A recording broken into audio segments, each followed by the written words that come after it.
12th standard economics. 12th standard economics.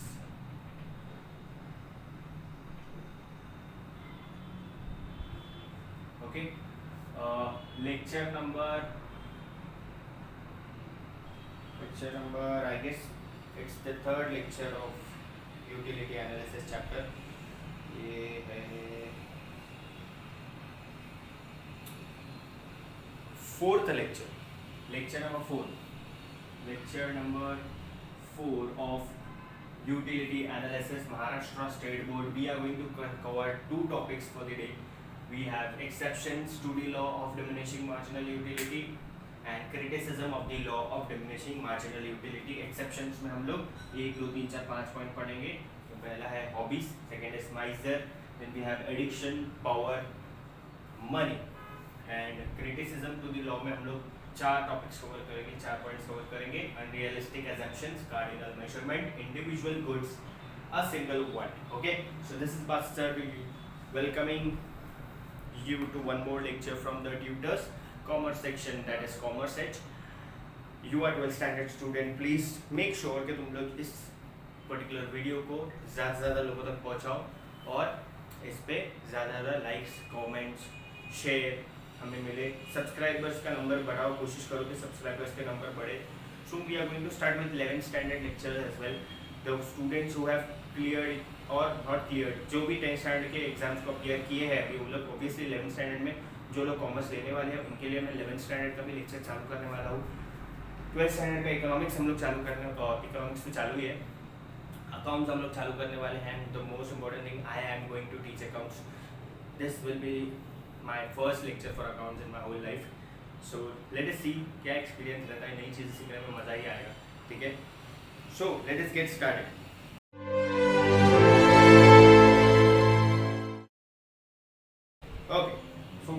Exceptions to the law. तो exceptions में पहला point है hobbies का. See, I don't have the textbook right now, but I am having a neat textbook in my phone. Okay, तो हम लोग उससे cover करेंगे. Hobbies. In certain hobbies like collection of various stamps and coins, rare painting, music, reading, etc., the law does not hold true because every additional increase in the stock gives more pleasure. This increases marginal utility. However, this violates the assumptions of homogeneity and continuity. Okay, अभी कुछ hobbies ऐसी होती है जो चीज़ हम लोग समझो books, जैसे मुझे बुक्स कलेक्ट करने की आदत है, बहुत सारे टाइप की बुक्स है मेरे पास, समवेयर अराउंड 350 के आसपास बुक्स है. तो ये जो बुक्स मैं कलेक्ट कर रहा हूँ उससे मेरी मार्जिनल यूटिलिटी कम नहीं होगी. ठीक है, हो सकता है कि मतलब जितनी ज़्यादा बुक्स कलेक्ट करते जाओ, मेरे पास जितना ज़्यादा बुक्स आते जाए उतनी मेरी मार्जिनल यूटिलिटी कम होती जाए. बट ये वैलिड पॉइंट नहीं है. जस्ट बिकॉज हर बुक का कवर, हर बुक का कलर, हर बुक का जो स्टोरी है, हर बुक का जो कंटेंट है वो अलग अलग होता है. So here the marginal utility point does not applies. ठीक है, एक्सेप्शंस पढ़ रहे हैं हम लोग, तो हॉबीज उसमें नहीं काउंट होती है. माइजर इंसान जो, माइजर मतलब कंजूस. ठीक है, मैं बहुत, in the case of माइजर every additional rupee gives him more and more satisfaction. Marginal utility of money tends to increase with an increase in the stock of money. However, this situation ignores the assumption of rationality. Okay, माइजर जो है, अभी हम लोग ने पहले बात तो हम लोग पहले एक रिविजन ले लेते कि मार्जिनल यूटिलिटी होता क्या है. जैसे जैसे हम लोग का स्टॉक बढ़ते जाएगा कोई चीज़ का, से फॉर एग्जांपल मैंने तुम लोग को एप्पल वाला एग्जांपल दिया था कि 5 एप्पल मैंने रखा है, तो पहला एप्पल खाने से मुझे सबसे ज़्यादा सेटिस्फैक्शन मिलेगा, बट 5th एप्पल तक मैं जा भी नहीं पाऊंगा. 3rd एप्पल मैंने आधा खा के छोड़ दिया जस्ट बिकॉज मुझे सबसे कम यूटिलिटी 3rd एप्पल में मिली, 2nd में थोड़ी सी ज़्यादा मिली, और 4th जो फर्स्ट एप्पल जो था वो सबसे ज़्यादा यूटिलिटी मैंने उसको पूरा ही खा लिया. 4th और 5th एप्पल को तो मैंने छुआ भी नहीं, देखा भी नहीं. So here the marginal utility goes on decreasing.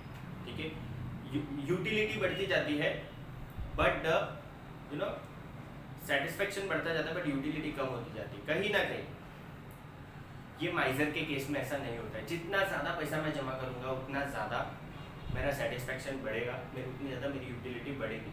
Utility does not go decrease नहीं हो रही है, वो इंक्रीज होती जा रही है. इन केस ऑफ माइजर अगर मैं पैसा ज़्यादा जमा करता हूँ तो ऑब्वियसली कहीं ना कहीं if I am a miser then I will get more satisfaction with the money.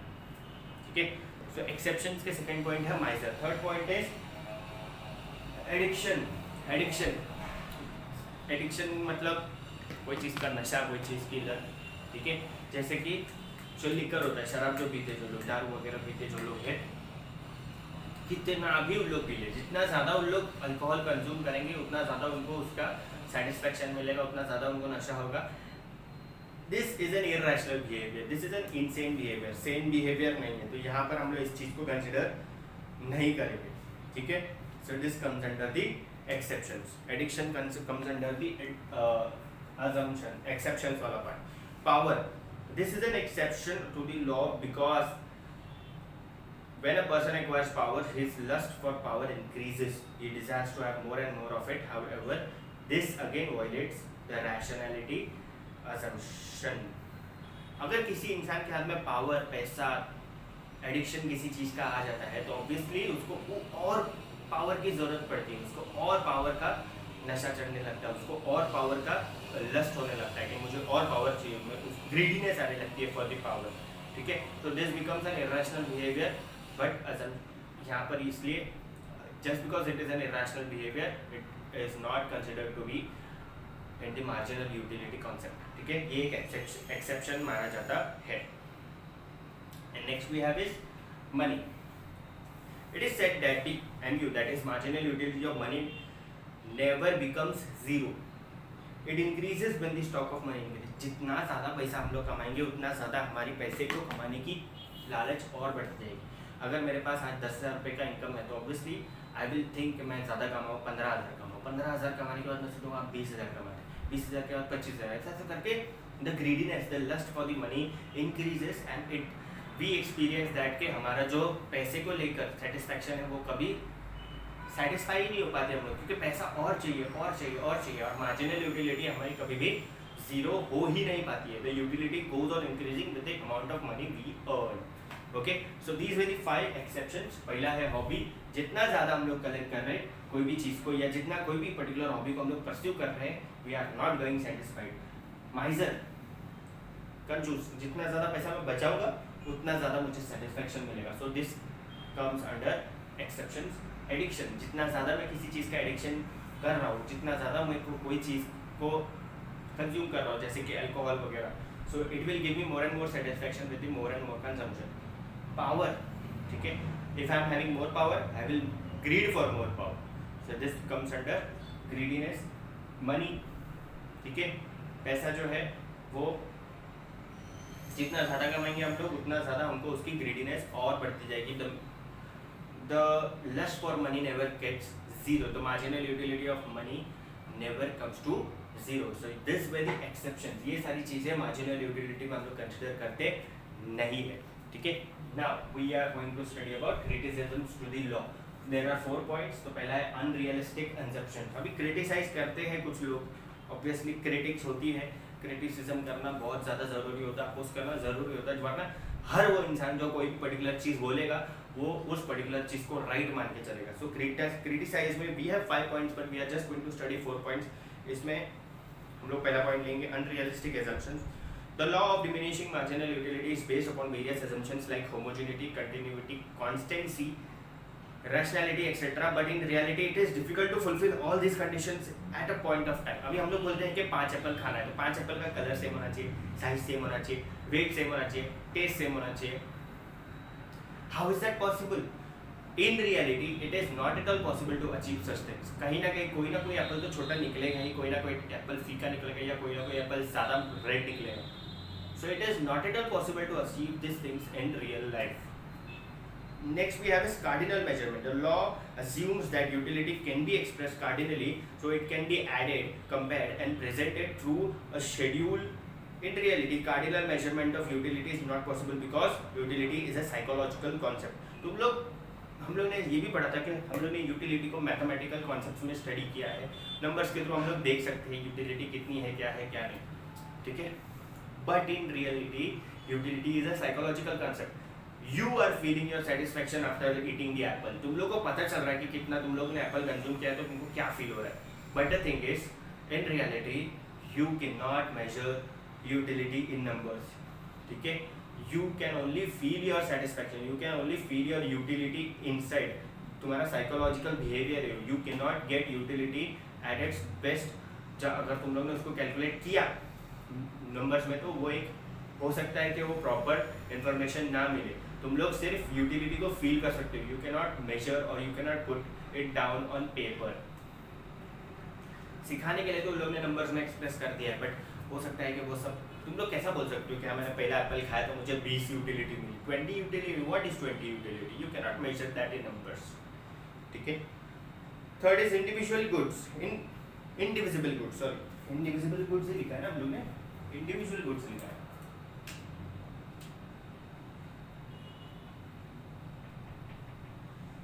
Indivisible,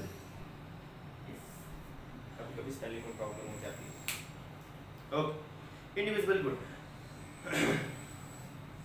The law is not applicable to indivisible and bulky goods like refrigerator, car, TV sets, etc., which are normally purchased in a single unit at a time. तुम लोग refrigerator, car, TV sets, ये सब जो है ये सारे indivisible goods है जिसको हम लोग डिवाइड नहीं कर सकते हैं, तो you can not calculate your utility in these things. तुम लोग बोलोगे कि एक टीवी खरीद के मजा आया, 2 टीवी खरीद के मजा आया, 3 टीवी खरीद के ज्यादा मजा आया, you can not say that. ठीक है, your utility is not applied, your marginal utility can not be applied to individual goods. जो गुड्स को हम लोग डिवाइड नहीं कर सकते हैं उस पर अप्लाई होता ही नहीं है। And last point is a single want. The law is restricted to the satisfaction of a single want at a point of time. However, in reality, a man has to satisfy many wants at a point of time. तो एक time पे एक ही Apple खाते हो, ठीक है, and you are eating apple constantly. See, एक इंसान को एक टाइम पे बहुत सारे वांट्स को फुलफिल करना होता है। से फॉर एग्जांपल हम लोग एप्पल खा रहे हैं, we are then drinking water, बीच में कहीं एप्पल खाते खाते प्यास लग गई तो एप्पल खाने के बाद पानी पी लिया, और पानी पीने के बाद ऐसा लगा कि नहीं अब दूसरा एप्पल जो है वो और ज़्यादा अच्छे से हम लोग खा सकते, तो कहीं ना कहीं वो जो कॉन्स्टेंसी है वो ब्रेक हो गई है। बहुत सारे चीज़ों को कंसिडर करके हम लोग को मार्जिनल यूटिलिटी को कंसिडर करना है, पर मार्जिनल यूटिलिटी इतना इजीली कैलकुलेट नहीं कर सकते हम लोग। मैं तो पढ़ा दिया कि तुम लोगों के 5 एप्पल खाओ एक साथ, एक ही साइज का, एक ही कलर का, लाओ ढूंढ के कहीं से ही ऐसे 5 same to same similar looking apples. It is not at all possible, it is not at all possible to bring the similar objects, it is not at all possible to measure it mathematically, it is not at all possible to divide those things. अब जो divisible चीज नहीं है, you cannot calculate marginal utility of those things and you cannot fulfill your single want at a time. If you are doing that particular thing, then only your marginal utility will get onto the papers. ये बहुत ज़्यादा ज़रूरी है कि marginal utility calculate करते time हम लोग और कुछ नहीं करें, बाकी सारी चीज़ें कॉन्सेंट्रेट रहे, सिर्फ हम लोग एप्पल खाने पे क्या कॉन्सेंट्रेट करें। ऐसा पॉसिबल ही नहीं है until and unless you are participating in an apple eating competition. ठीक है, यहाँ पर फिर से आ जाते हैं कि 5 points, hobbies, माइजर, addiction, power, money, ये सारी चीज़ें इर्रेशनल बिहेवियर को रिफ्लेक्ट करती है, ये सारी चीज़ें क्रिटिसाइज करती है मार्जिनल यूटिलिटी को। So these 2 things are, first is exception and second is criticism to the law. These are certain negative things which marginal utility faces at a point of time when explained to the general public. Okay, so I am winding up my lecture over here. No extra knowledge, just to remind you people कि हम लोग अभी 11th standard का भी lecture चालू करने वाले हैं। These are 12th standard lectures। मैं अगले lecture में जब इकोनॉमिक्स पूरा कंप्लीट होगा उसके बाद हम लोग ना उसी चालू करेंगे ना एसपी चालू करेंगे। We are going to start with maths and accounts. Maths जो है वो वसी सर जो है वो लेंगे और अकाउंट्स जो है ऑब्वियसली मैं ही लेने वाला हूँ, वन एंड ओनली। ठीक है, and I want you people to please like, share and subscribe to these lectures which I am posting. जितने पुराने लेक्चर्स है उसको भी देखो, लाइक करो और उनको अपने फ्रेंड्स को भेजो, ज़्यादा से ज़्यादा स्प्रेड करो और उनको बोलो कि वो भी स्प्रेड करें। सब्सक्राइब करने बोले, हम लोग को नंबर्स चाहिए। सब्सक्राइबर्स का जो नंबर है वो 241 पे आके रुक गया है and I want you people to help me out in increasing the subscribers. ये 240 लोगों से क्या होगा, ठीक है। यूट्यूब का चैनल है, थोड़ा थाउजेंड्स में सब्सक्राइबर्स रहेंगे, जल्द से जल्द आने चाहिए। It is on you which क्या हम लोग के पास सब्सक्राइबर्स आते हैं कि नहीं। I just rely on you people. You people will make my YouTube channel a very famous channel. Okay, so I want you people to do your job. First is refer to these lectures, understand, ask me doubts on WhatsApp and then share करो। like करना भूलना नहीं, share करो उसको, comment करो अगर तुम लोगों को अच्छा लगा है तो, नहीं भी अच्छा लगा तो भी कमेंट करो। डिसलाइक करना है तो डिसलाइक भी कर सकते हो, पर करो कुछ ना कुछ। उसमें बहुत सारे ऑप्शन रहते हैं. So this is master to you winding up my lecture over here, signing out. Thank you so much. Don't go out, it is very hot outside. Corona भी है, गर्मी भी है, बारिश भी चालू होने वाली है. और बारिश ऑब्वियसली कहीं ना कहीं 8 या 9 तारीख से मुंबई में भी आना चालू हो जाएगी. 1 तारीख से मुंबई में प्री मानसून शॉवर्स चालू होगी. मानसून जो है वो 9 या 10 तारीख से, 8 या 9 या 10 तारीख से मुंबई में भी आ जाएगा. Okay, thank you so much.